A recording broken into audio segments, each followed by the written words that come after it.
السلام علیکم ورحمۃ اللہ وبرکاتہ۔ خلیفہ ثانی حضرت عمر رضی اللہ تعالیٰ عنہ، حضور پاک صلی اللہ تعالیٰ علیہ وآلہ وسلم نے فرمایا، اگر میرے بعد کوئی نبی ہوتا تو عمر ہوتا۔ دنیا کو قانون، ایسا منظم قانون دینے والے جس پر چل کر پورے ترقی یافتہ ممالک کامیاب ہیں، ان کے بارے میں کچھ مختصر معلومات آپ کو دیں گے جو آپ کے علم میں، عمل میں اور آپ کی فکر و سوچ میں اضافہ کریں گے۔ حضرت عمر فاروق رضی اللہ تعالیٰ عنہ کی 7 پشتوں میں کوئی بادشاہ نہیں گزرا تھا۔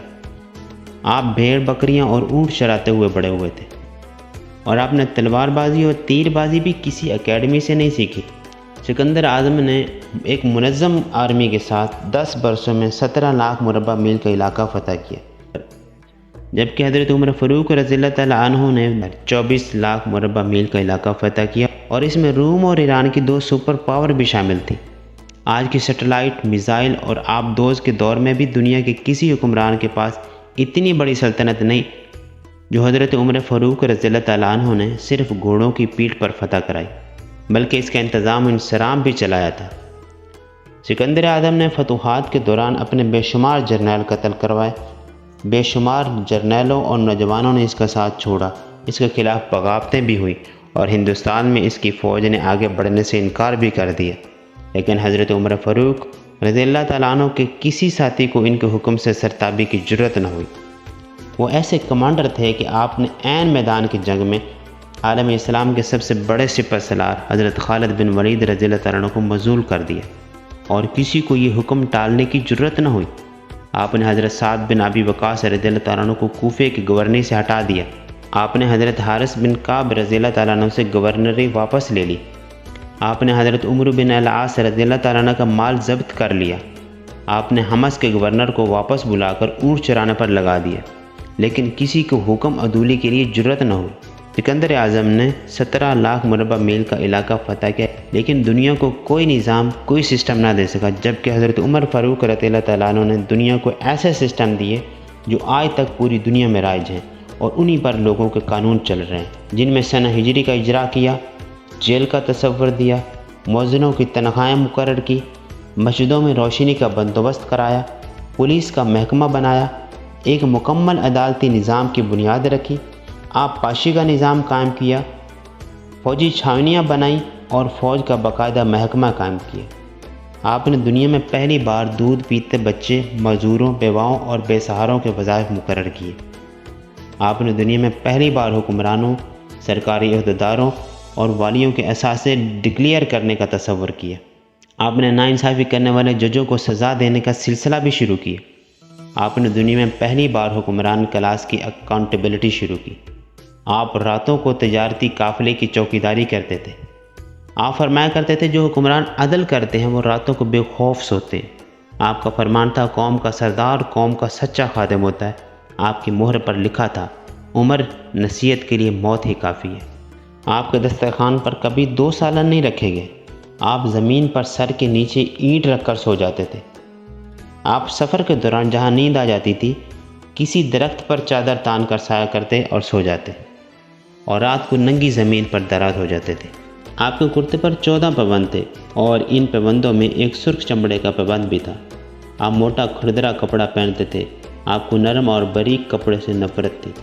آپ کسی کو جب سرکاری عہدے پر فائز کرتے تھے تو ان کے اثاثوں کا تخمینہ لگواتے، اپنے پاس رکھ لیتے، اور اگر سرکاری عہدے کے دوران ان کے اثاثوں میں اضافہ ہوتا تو ان کی اکاؤنٹیبلٹی کرتے۔ آپ جب کسی کو گورنر بناتے تو اسے نصیحت فرماتے تھے، کبھی ترکی گھوڑے پر نہ بیٹھنا، باریک کپڑا نہ پہننا، چھنا ہوا آٹا نہ کھانا، دربان نہ رکھنا، اور کسی فریادی پر دروازہ بند نہ کرنا۔ آپ فرماتے تھے کہ ظالم کو معاف کر دینا مظلوم پر ظلم ہے۔ آپ کا یہ فکرہ انسانی حقوق کے چارٹر کی حیثیت رکھتا ہے کہ مائیں بچوں کو آزاد پیدا کرتی ہے، تم نے انہیں کب سے غلام بنا لیا۔ فرمایا، میں اکثر سوتا ہوں اور حیران ہوتا ہوں، عمر بدل کیسے گیا۔ آپ اسلامی دنیا کے پہلے خلیفہ تھے جنہیں امیر المومنین کا خطاب دیا گیا۔ دنیا کے تمام مذاہب کی کوئی نہ کوئی خصوصیت، اسلام کی سب سے بڑی خصوصیت عدل ہے، اور حضرت عمر فاروق رضی اللہ تعالیٰ عنہ وہ شخصیت ہیں جو اس خصوصیت پر پورا اترتے ہیں۔ آپ کے عدل کی وجہ سے عدل دنیا میں عدل فاروقی ہو گیا۔ آپ شہادت کے وقت مقروض تھے، چنانچہ آپ کی وصیت کے مطابق آپ کو واحد مکان بیچ کر آپ کا قرض ادا کیا گیا، اور آپ دنیا کے وہ حکمران تھے جو فرمایا کرتے تھے کہ میرے دور میں اکثر فرات کے کنارے پر کتا بھی بھوک سے مر گیا تو اس کی سزا عمر رضی اللہ تعالیٰ عنہ کو بھگتنا ہوگی۔ آپ کے عدل کی یہ حالت تھی کہ آپ کا انتقال ہوا تو آپ کی سلطنت کے دور دراز علاقوں کا ایک چرواہا بھاگتا ہوا آیا اور چیخ کر بولا، لوگوں، حضرت عمر رضی اللہ تعالیٰ عنہ کا انتقال ہو گیا۔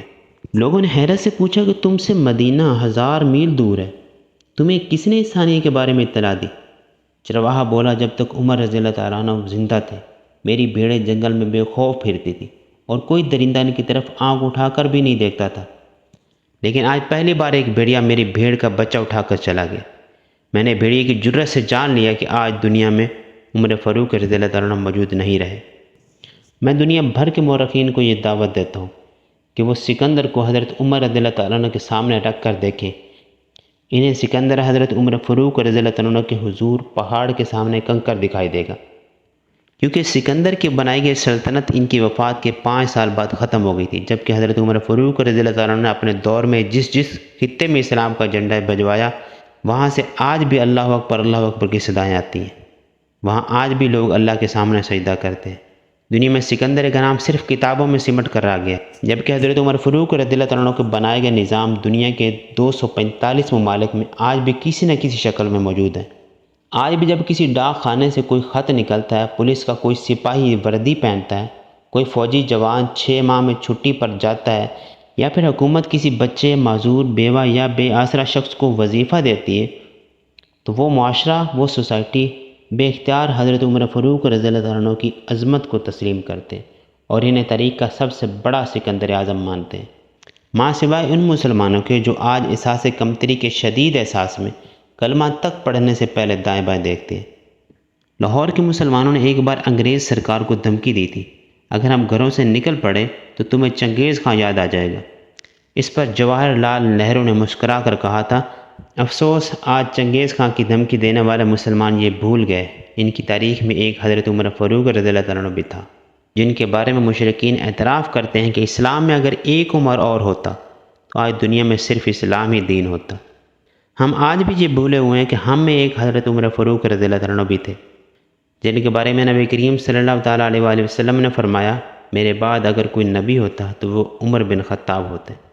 اللہ تعالیٰ ہمیں اکابرین، اپنے بڑوں اور اپنے محسنوں کو یاد کر کے ان کے نقش قدم پر چلنے والا بنائے، آمین۔